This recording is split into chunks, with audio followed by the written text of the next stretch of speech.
अब हम पढ़ेंगे आज कंपोनेंट्स ऑफ फिजिकल फिटनेस। आपको वॉइस क्लियर है बेटा? Yes ma'am. Yes ma'am.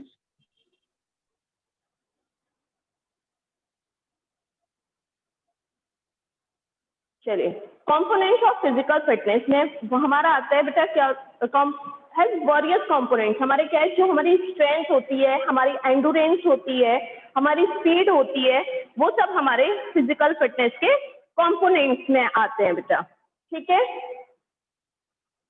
तो different sports activities and physical fitness activities develop each component is varying amount. For example, sports that include constant movement such as swimming and running improve heart and lung efficiency. आपको पता है जब हम लोग swimming करते हैं या फिर हम दौड़ते भागते हैं तब कैसी होती है हमारी हार्ट में पता है हमारी मतलब जो हमारी रेस्पिरेटरी सिस्टम है उसका हमारा मतलब बहुत अच्छा रहता है। ठीक है, जो हमारे लंग के एफिशिएंसी होते हैं वो बहुत अच्छे हो जाते हैं। हार्ट की मतलब हमारी जो हार्ट बीट वगैरह है ये सब हमारा ठीक रहता है। ठीक है, वेरा जैसे अगर हम जिम्नास्टिक की बात करें तो जिम्नास्टिक से हमारा क्या इंप्रूव होता है, हमारी फ्लेक्सिबिलिटी इंप्रूव होती है। तो मतलब इस तरह से हमारे बहुत सारे कंपोनेंट्स हैं। ठीक है, तो सबसे पहला इसमें जो हम कंपोनेंट्स पढ़ेंगे बेटा वो हम पढ़ेंगे स्ट्रेंथ।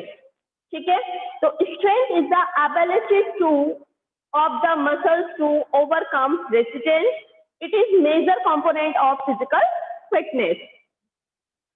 हम मतलब जो शक्ति है, जो स्ट्रेंथ है, वो कैसी है, हमारी मांसपेशियों के द्वारा उत्पन्न की गई वो क्षमता है हमारी, जिसके द्वारा व्यक्ति किसी कार्य करने के योग्य होता है। ठीक है, तो हम स्ट्रेंथ को बेटा ऐसे भी डिफाइन कर सकते हैं, आपके एग्जाम्पल भी दे रखे होंगे, आपकी बुक में डेफिनेशन भी है। हम इस प्रकार डिफाइन कर सकते हैं कि स्ट्रेंथ जो है वो शक्ति की वह मात्रा होती है जो एक मांसपेशी समूह पैदा करता है। ठीक है, शरीर की शक्ति को हम किस में नापते हैं आपको पता है, पाउंड्स में या डाइंस में। ठीक है, दोनों में मापा जाता है। एक सामान्य व्यक्ति के जीवन में भी शक्ति का काफी महत्व होता है। ऐसा नहीं है बिना शक्ति के आप लोग कोई काम कर सकते हैं, नहीं ना। अगर हम सोचो कोई भी एक्टिविटी करेंगे, कुछ भी थोड़ा सा भी काम करेंगे, सपोज अगर हमने बुक भी उठाई है तो थोड़ी सी तो शक्ति लगाई है हमने। तो जो नॉर्मल जनरली मतलब जो स्पोर्ट्स पर्सन होता है उसके लिए तो स्ट्रेंथ बहुत मायने रखती है अपने अपने गेम में। वैसे हर गेम के लिए बेटा एक अलग होता है। जैसे अगर मैं वेट लिफ्टिंग की बात करूं तो वहां पर मेरे लिए कौन सी स्ट्रेंथ की बहुत जरूरत होती है। ठीक है, अगर मैं जिम्नास्टिक की बात करूं तो वहां पर हमारी स्ट्रेंथ की जरूरत नहीं होगी, वहां में किसकी जरूरत होगी, फ्लेक्सिबिलिटी की जरूरत होगी। ठीक है, तो नॉर्मल इंसान के लिए, नॉर्मल व्यक्ति के लिए भी, सामान्य व्यक्ति के लिए भी हमारी बहुत जरूरी होती है स्ट्रेंथ।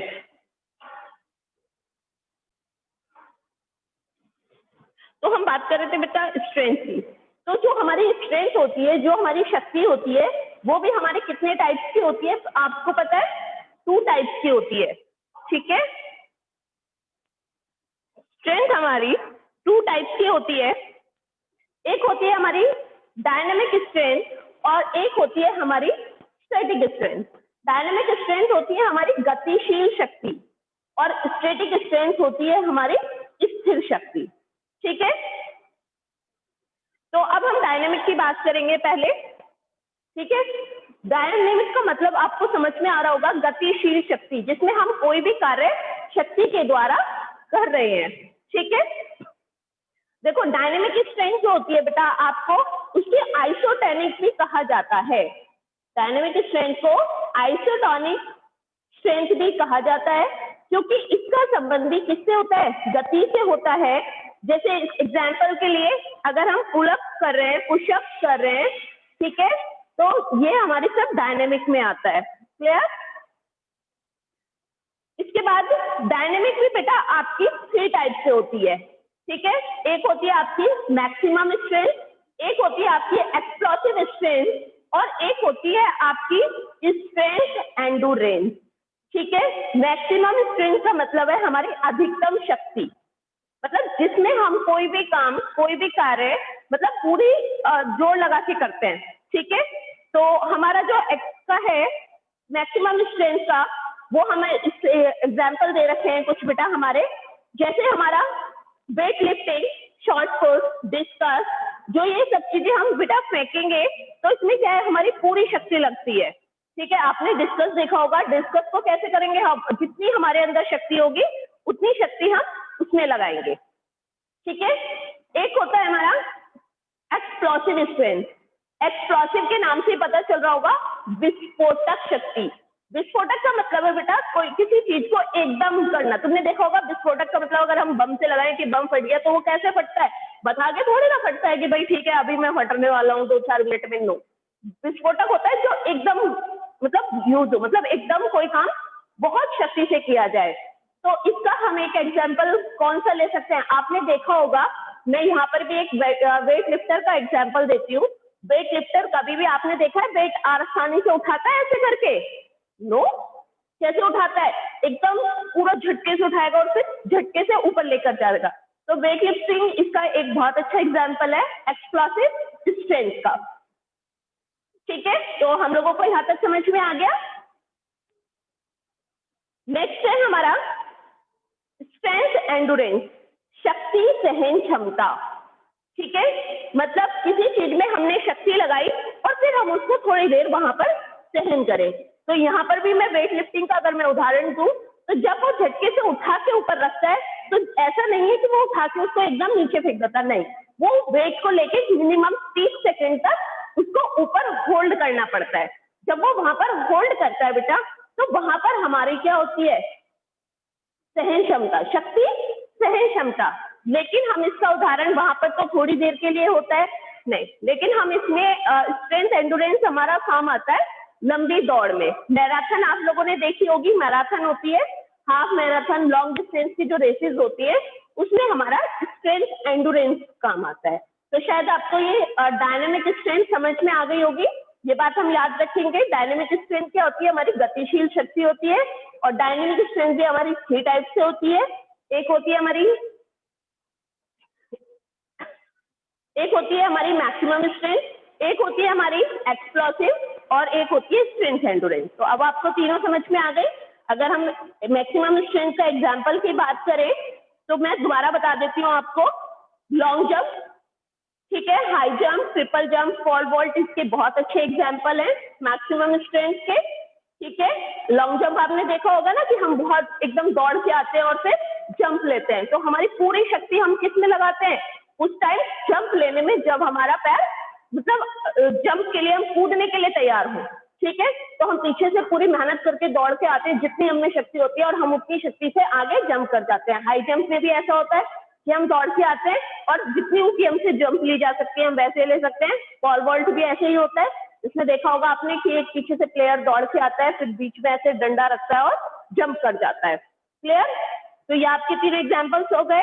एक्सप्लोसिव स्ट्रेंथ में मैंने आपको बता दिया, डिस्कस, शॉर्टपुट, हैमर, ये सब चीजें जो भी थ्रो करने वाली होती है। तो थ्रो तो हम ऐसे नहीं करेंगे ना, धीरे से लेकर आए और ऐसे कर दिया, नो। क्या करेंगे हम एक्सप्लोसिव में, पहले आपने देखा होगा जैवलिन के लिए बच्चा मतलब पूरी मेहनत करता है और एकदम बहुत झटके से उसको वहां से थ्रो कर देता है, फेंक देता है, ठीक है।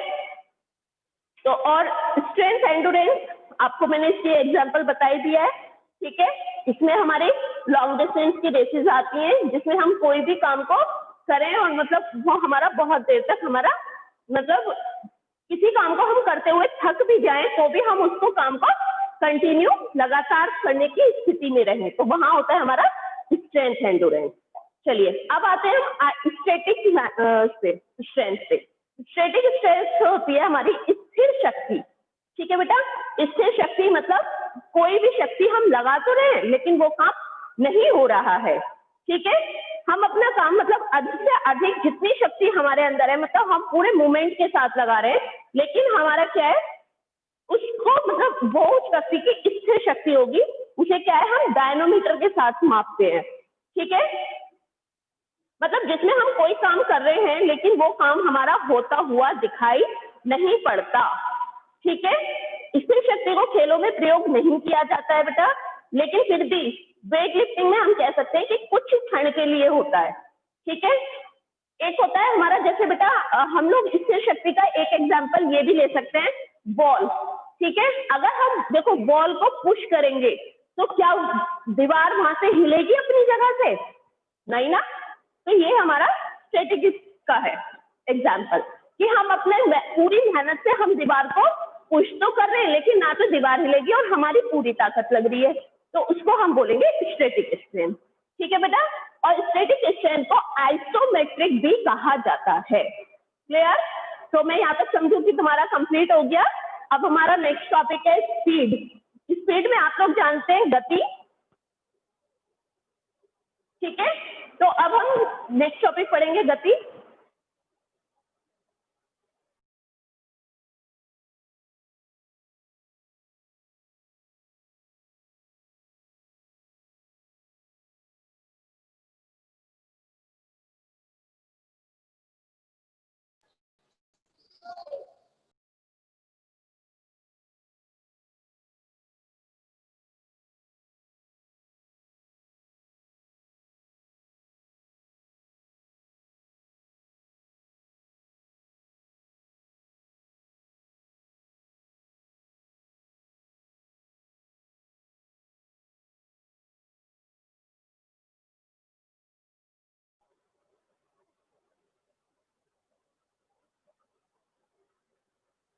यस बेटा, वॉइस क्लियर है? ओके। स्पीड है, स्पीड का मतलब है गति। गति को हम बेटा कहाँ पर यूज करते हैं? जहाँ पर हमें एथलेटिक की तुमने देखा होगा इवेंट्स हो, जब हम लोग करते हैं तो उसमें हम छोटी रेसेस करते हैं, जैसे 100 मीटर, 200 मीटर, 400 मीटर। तो वहां पर क्या है हमारा स्पीड, मतलब वहां पर हमारी बहुत तेज गति होती है, तो हम स्पीड का यूज वहां करते हैं खेलों में, ठीक है। तो इसका है it is the ability to perform movement at faster rate, और वी कैन से, और हम ऐसा कह सकते हैं, it is the ability to move as fast as possible. Speed can be measured from reflect fast, short sprint etcetera, ठीक है। इसके हमारे पॉइंट देखो बेटा, गति हमारी वो योग्यता है जिसमें हम शरीर के मूवमेंट्स जितने तेज हो सकते हैं किए जाते हैं। दौड़ने में हम इसका प्रयोग ज्यादा से ज्यादा करते हैं, और अलग अलग खेलों में अलग अलग प्रकार के फास्ट मूवमेंट या फास्ट प्रतिक्रियाएं करते हैं। जिम्नास्टिक में भी हमारी कुछ मूवमेंट्स ऐसे होते हैं जिनको हम बहुत फास्ट करते हैं बेटा, ठीक है। दौड़ने की गति की अपेक्षा मूवमेंट की गति भी अधिक होती है, ठीक है। इसमें शरीर के हम अंगों की गति भी शामिल होती है, जैसे थ्रोइंग सर्कल। थ्रोइंग सर्कल में गोला फेंकने वाले शरीर एक्सप्लोसिव स्प्रिंग के साथ हैंड स्प्रिंग जिम्नास्टिक में इसका एक बहुत अच्छा एग्जाम्पल है, ठीक है। तो स्पीड हमें समझ में आ रहा होगा। इसके अतिरिक्त जो भी होती है बेटा, जो हमारी मतलब पूरी बॉडी की जो मांसपेशियां होती हैं जो संकुचन करती हैं, वो क्या है, जब हम पूरी मेहनत से दौड़ते हैं तो हमारी क्या है, मांसपेशियां बहुत जल्दी सिकुड़ती और फैलती भी है, ठीक है। जबकि धीमी गति से संकुचन करने वाले जो हमारे टिश्यूज होते हैं, तंतु होते हैं, वो कैसे होते हैं, हमारे धीरे धीरे सिकुड़ते हैं और धीरे धीरे वापस आते हैं। लेकिन जब हमारी स्पीड में वाले होते हैं तो उसमें क्या है, एकदम बहुत जल्दी से हमारी मांसपेशियां संकुचन करने लगती है, ठीक है। तीव्र गति से संकुचन करने वाले तंतुओं में थकावट हमारी बहुत जल्दी आती है, जबकि धीमी गति से धीमी गति से संकुचन करने वाले तंतुओं में भी थकावट धीरे धीरे होती है। इसलिए यह निर्णय सफलता पूर्वक किया जा सकता है कि व्यक्ति किस प्रकार के इवेंट्स के योग्य है। आपने देखा होगा कि जब भी मतलब कोई जब गेम स्टार्ट होता है तो कोचेस जो होते हैं पहले उसकी बॉडी से उसको देखते हैं कैसे कि मतलब ये किस गेम करने के लायक है। आपने देखा होगा जो लोग थोड़े लंबे होते हैं, टॉल से होते हैं, उनको कहा जाता है आप लॉन्ग जंप करें, हाई जंप करें, आपका अच्छा निकलेगा वहां पर, ठीक है। जो लोग बहुत स्ट्रांग होते हैं, थोड़े हेल्दी होते हैं, उनसे ये नहीं कहा जाता कि नहीं आप जाके हाई जंप कर लो, नहीं, उनसे कहा जाता है आप वेट लिफ्टिंग कर सकते हैं, आप बॉक्सिंग कर सकते हैं। तो हमारे शरीर की क्रियाओं को देख के, मतलब हमारा शरीर कैसा है हम उसे देख के भी आगे गेम्स के लिए प्रोवाइड करते हैं बेटा, मतलब उनको गेम उसी के अकॉर्डिंग करने के लिए होते हैं। तो जो पतले लोग होते हैं तुमने देखा होगा वही लोगों की स्पीड बहुत अच्छी होती है, जबकि हेल्दी लोगों की इतनी अच्छी स्पीड नहीं होती। अब आते हैं हम नेक्स्ट टॉपिक पे, एंडुरेंस। एंडुरेंस होता है आपका सहन क्षमता। Endurance is another component of physical fitness like speed and strength. ये दोनों को मिलाकर होता है। It is the ability to sustain an activity. सहन क्षमता भी क्या है, गति और शक्ति की तरह एक फिजिकल फिटनेस कंपोनेंट है बेटा। यह हमारी क्रिया को जारी रखने की योग्यता होती है, मतलब जो भी हम काम कर रहे हैं वो किसी हमारा कंटिन्यू कर सकते हैं हम, ठीक है। जब तक हमारे अंदर किसी चीज की सहन क्षमता नहीं होगी तो क्या हम कोई कार्य कर सकते हैं? नो, ठीक है। तो हमारे अंदर सहन क्षमता सबके अंदर होती है, ठीक है। सहन क्षमता थकावट को रोकने या उसको मतलब विरोध करने की योग्यता है। मतलब जैसे हम कोई काम करते हुए थक जाते हैं, लेकिन फिर भी हम क्या करते हैं, उस काम को दोबारा करने की कोशिश करते हैं, ठीक है। तो वही हमारी सहन क्षमता होती है कि हाँ, हम ये काम दोबारा करने के मतलब दोबारा करने के हमारे अंदर एनर्जी है, ठीक है। स्टैमिना और एंडुरेंस को सामान्यतः आंतरिक बल भी कहा जाता है और ये किसी गति या भार को अधिक समय तक ऊपर स्थिर रखने की व्यक्ति के शरीर की संग्राहक क्षमता के परिणाम को उसकी सहन क्षमता भी कहा जाता है। मतलब ये हम कह सकते हैं कि जब व्यक्ति को थकान को किस सीमा तक दूर रखा जा सकता है, प्रत्यक्ष या अप्रत्यक्ष, मतलब दोनों टाइप से सहन क्षमता का प्रयोग अधिकतर हम किसमें, हर गेम में होता है बेटा। जब तक हमारी एंडुरेंस नहीं होगी, सहन क्षमता नहीं होगी, तब तक हम कोई भी स्पोर्ट्स नहीं खेल सकते। एग्जाम्पल है the number of sit up and the individual can complete in 1 minute is often used to measure the endurance of the abdominal muscles. That हम किससे नाप सकते हैं बेटा अपने एंडुरेंस को, कि जैसे हमने कोई सिटअप्स लगवाई तो उससे हमारे एब्डोमिनल के मतलब एब्डोमिनल होता है पेट, तो तुम्हारे एब्डोमिनल मसल्स की हम लोग एंडुरेंस निकाल सकते हैं कि हाँ आप में क्षमता है या नहीं है, ठीक है। तो हमारी एंडुरेंस भी 2 टाइप से होती है। एक होती है शॉर्ट टर्म एंडुरेंस, मतलब कम समय वाली सहन क्षमता, छोटी अवधि की सहन क्षमता, और एक होती है लॉन्ग टर्म एंडुरेंस, मतलब ज्यादा टाइम वाली सहन क्षमता, ठीक है। तो जो छोटी टाइम की जो हमारी एंडुरेंस होती है वो उन खेलों में यूज की जाती है, क्रियाओं में बेटा यूज होती है जिनकी क्रिया की गतियां बहुत तेज होती हैं, ठीक है। जिनमें हम मतलब जैसे हम फुटबॉल खेल रहे हैं, हॉकी खेल रहे हैं, कुश्ती खेल रहे हैं, तो इसमें क्या है, हमारी शॉर्ट टर्म एंडुरेंस होगी, ठीक है। मतलब हम कोई क्रिया करेंगे, रुक जाएंगे, कोई क्रिया करेंगे। देखो हॉकी की बॉल लेके मैं पूरे मैचेस में ऐसा तो नहीं है ना एक ही प्लेयर भागता रहे, हमेशा क्या होता है, पास दिया जाता है। फुटबॉल में भी सेम होता है, ऐसा तो नहीं है कि 2 ही प्लेयर खेलते रहेंगे कि नहीं मैं खेल रहा हूँ फिर इसे पास कर दूंगा फिर इसे नहीं। क्या होता है, वहां पर हमारी जो शॉर्ट की होती है शॉर्ट टर्म एंडुरेंस, वो हमारी छोटी अवधि की क्रिया होती है कि हमने कोई कार्य किया और फिर उसके बाद हम रुक गए और उसके बाद फिर दूसरे ने वो कार्य किया, फिर वो रुक गया, तीसरे ने कार्य किया, रुक गया, तो ये होती है हमारी शॉर्ट टर्म एंडुरेंस। फिर है हमारी लॉन्ग टर्म एंडुरेंस। तो लॉन्ग टर्म एंडुरेंस हमारी कैसी होगी, मैंने इसका एग्जाम्पल आपको बेटा उसमें भी दिया था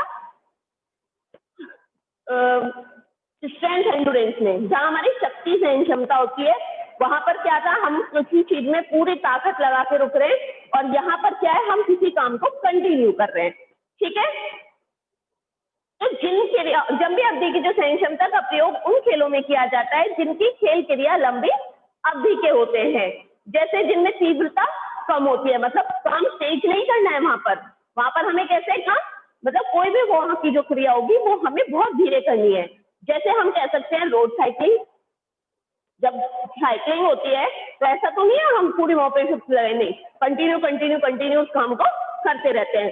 जैसे क्रॉस कंट्री रेस हुआ, मैराथन हुआ, इस टाइप की रेस में हमारा क्या है, लॉन्ग टर्म, मतलब वहां पर क्या है, हम थकान भी होगी तो भी हम उस कार्य को करते रहते हैं। सपोज हमारी मतलब 21 किलोमीटर की दौड़ है, ठीक है, तो 21 क्या हम 5-6 किलोमीटर के बाद थकना शुरू नहीं हो जाते, 1 किलोमीटर के बाद भी थकना शुरू हो जाते हैं, ठीक है, लेकिन हम क्या करते हैं, उस काम को धीरे धीरे पूरा करके रहते हैं, तो वो होती है हमारी लॉन्ग टर्म एंडुरेंस, ठीक है। नेक्स्ट टॉपिक इज हमारा है फ्लेक्सिबिलिटी लचक, ठीक है। तुम्हें पता है जिसके बॉडी में फ्लेक्सिबिलिटी होगी वो उसकी मतलब बहुत कम मतलब थकान महसूस होती है उसको, जिसके शरीर में लचक होती है। आप लोग को पता है flexibility is necessary component of for physical fitness. Flexibility is the range of movement of joints. किसका है? हमारा जो जोड़ों में गति की क्षमता होती है, कोई भी हमारे जहां पर भी जोड़ होंगे तुमने देखा होगा उनमें फ्लेक्सिबिलिटी होती है, आप कोई भी देख ले, बस इतना है कि कुछ जोड़ों में हमारी ज्यादा होती है और कुछ में कम होती है, लेकिन सारे जॉइंट्स में जितनी हमारी फ्लेक्सिबिलिटी होगी, पता है जितनी हमारी बॉडी में फ्लेक्सिबिलिटी होती है उतना आपको सामने वाला एज भी कम एज का लगता है। ठीक है, जिनके जो लोग सीधे होते हैं तुमने देखा है, या जिनके बॉडी में फ्लेक्सिबिलिटी कम होती है वो लोग जल्दी मतलब एजिड हो जाते हैं, ये रियल फैक्ट है। ठीक है, तो an individual who has proper flexibility can perform his her work very easily. Flexibility जिसकी बॉडी में होगा उसका काम बहुत आसानी से भी हो जाता है, मतलब उसको काम करने में भी कोई परेशानी नहीं होती, ये भी बात याद रखना बेटा जी। ठीक है, तो जिस व्यक्ति के शरीर में अधिक लचक होती है वे किसी कष्ट के आसानी से कुशलता पूर्वक कार्य कर सकता है।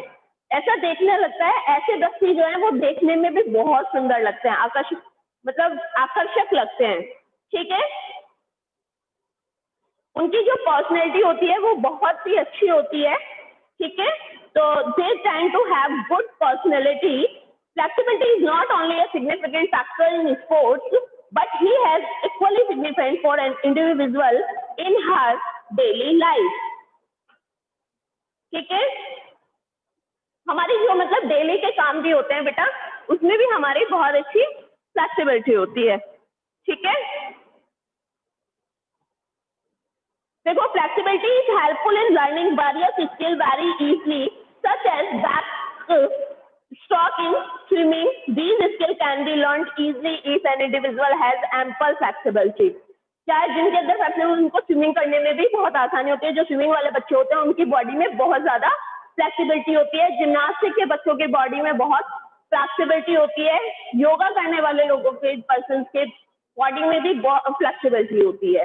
ठीक है, इसके अपोजिट जो लोग जिम करते हैं उनकी बॉडी में फ्लेक्सिबिलिटी कम होती है। ठीक है, जो जिम और वेट वाली एक्सरसाइजेस करते हैं उससे हमारी फ्लेक्सिबिलिटी बॉडी की कम हो जाती है। ठीक है, फ्लेक्सिबिलिटी भी हमारी 2 टाइप से होती है बेटा।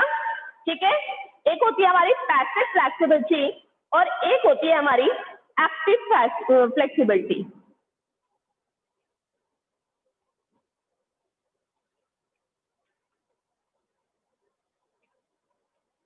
ठीक है, तो पैसिव फ्लेक्सिबिलिटी की अगर मैं बात करूं तो the ability to carry out of movement to greater distance with external help is called passive flexibility, that is stretching exercise with the help of a partner. Passive flexibility is always more than active flexibility. In fact passive flexibility is the foundation for active flexibility. Passive flexibility की अगर मैं बात करूं तो passive flexibility शरीर की जो हमारी वो योग्यता होती है बेटा जिसके द्वारा बाहरी सहायता से मतलब हम दूसरे की हेल्प लेके अधिक से अधिक दूरी तक गतियों को किया जा सकता है। ठीक है, मतलब हम किसी की खुद भी करते हैं स्ट्रेचिंग वगैरह, जैसे हम किसी की हेल्प लेके कराते हैं, जैसे किसी सहयोगी द्वारा हम मतलब किसी साथ को हम ले लें और उससे खिंचाव वाले व्यायाम करना उसके साथ। जैसे आप लोगों ने देखा होगा अपने स्कूल में भी कभी हम स्ट्रेचिंग कराते हैं तो हमेशा दूसरे बच्चे की एक दूसरे से हेल्प कराते हैं। तो ये जो हमारी पैसिव फ्लेक्सिबिलिटी होती है,